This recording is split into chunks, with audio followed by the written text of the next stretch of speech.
Sri Hari, the revered mother Durga Mata who achieved the state of motherly love for God. Our respected mother was born into a goldsmith's family in Kashmir.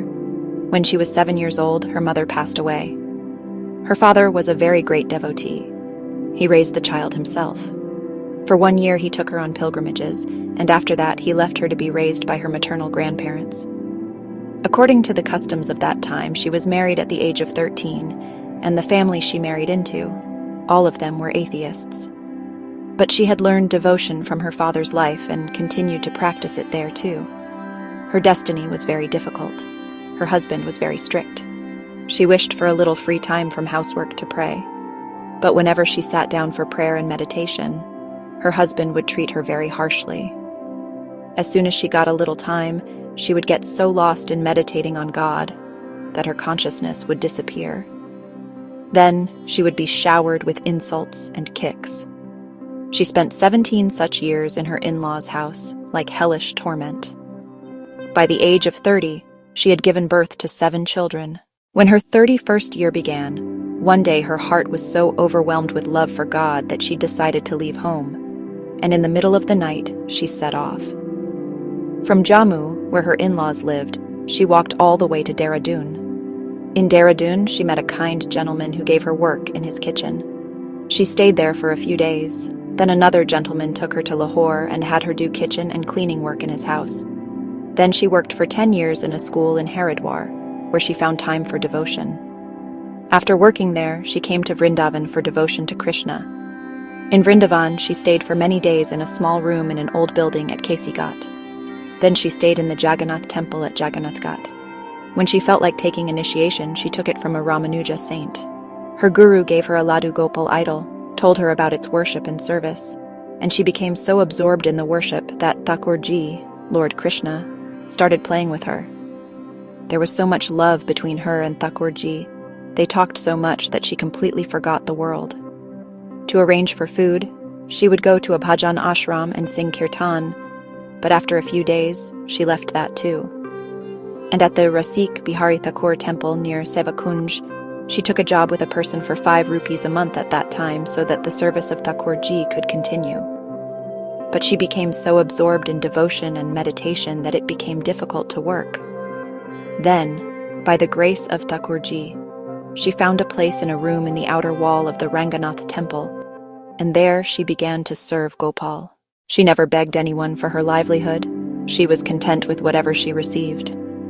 Sometimes it happened that there was nothing at all. So she would tell her Gopal, "Look, if you're hungry now, go to some gopis' house and eat." And Gopal would disappear from in front of her at that moment. Gopal played many divine games with her. Once, she needed jasmine oil for her hair, and her devotee Girdhari Lal, who was coming from far away. So Thakurji played such a trick that the devotee needed mustard oil, but his servant gave him jasmine oil. And when he came to Vrindavan with it, the mother said to him, "Girdhari Lal, you must have brought jasmine oil for me." The mother always knew everything beforehand. She told Girdhari Lal, "Pour all this oil on my head." When she went to discourses, she would go into a state of deep meditation due to her emotions. She would become unconscious, and people thought she had died. But how could they know that she was entering samadhi? When she stood in the Yamuna, she would constantly gaze at the Yamuna and turtles would bite her, and she would only apply the mud of the Yamuna to those wounds. She would close the room and sing kirtan of God's name. Some fortunate saints even heard Gopal's voice. When she sang kirtan, she would sing first, and then Gopal would repeat. Some loving saints had heard that voice. A deputy collector was her devotee, and this mother told him about her experience of seeing a shining Vrindavan 3 times. And later, her state became such that she lived only in divine Vrindavan. Her attendant, Shyama Devi, was a great devotee.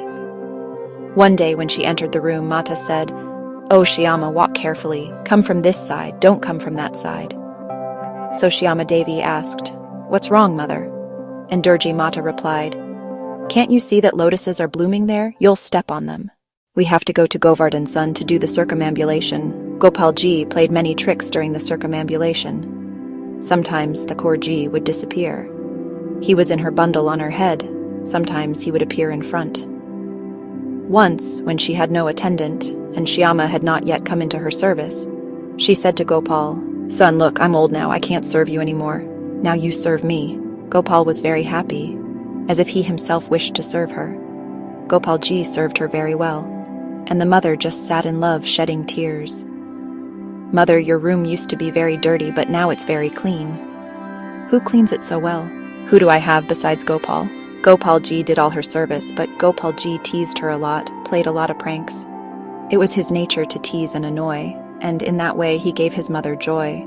"Look, I don't have anything to eat here today. Go eat and drink at some gopi's house." Saying this, Durga Mata started shedding tears. She wondered where Gopal had gone, how long it would take him to return, because as soon as the mother told him to go somewhere else, Gopal had disappeared from the room. Ladu Gopal had gone out to eat and drink. Just then, the wife of the head priest of the Rangji temple, who was called Guru Mata, arrived. She saw that the door was closed and Gopal was swinging outside on the veranda. She was very surprised to see him. She pushed the door and it opened. She saw that Durga Mata was sitting in meditation, shedding tears. "Mother, why did you put Gopal outside today?" When Durga Mata heard these words, she was startled and said, "Oh, has he come? I've been waiting for a long time. He didn't even come into the room. Daughter, where is he?" Guru Mata said, "He's outside on the veranda." Durga Mata ran outside and saw Gopal swinging in the cradle. The mother hugged him to her chest and her heart was full. When she went for Govardhan circumambulation, she would carry a bundle on her head and keep it open so that Gopal could get air.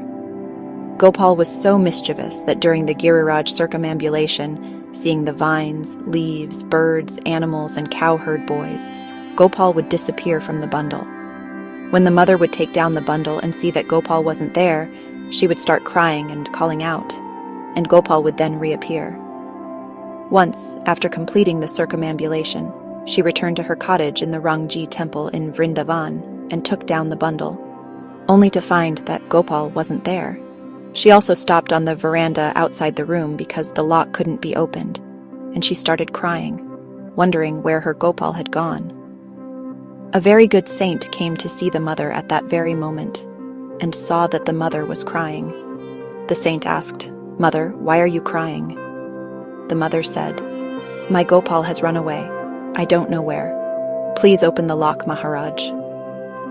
When the lock was opened, they saw Gopal swinging in the cradle inside the room, and the saint said, "Mother, Gopal is swinging inside."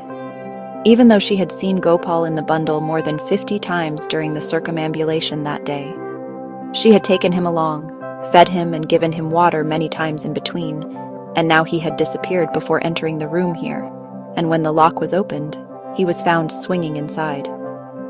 When she saw Gopal inside, Durga Mata felt a little joy, but also a little anger that he made her cry and suffer so much, and in this mood she started scolding him.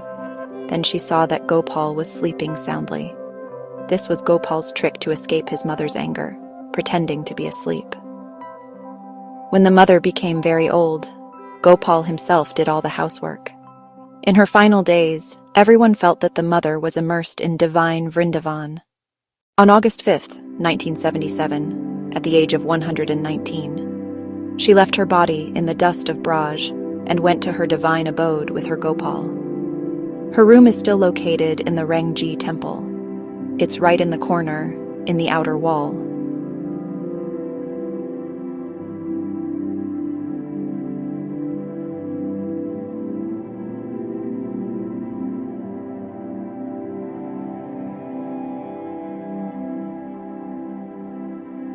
With gentle golden light and reverent fade-out,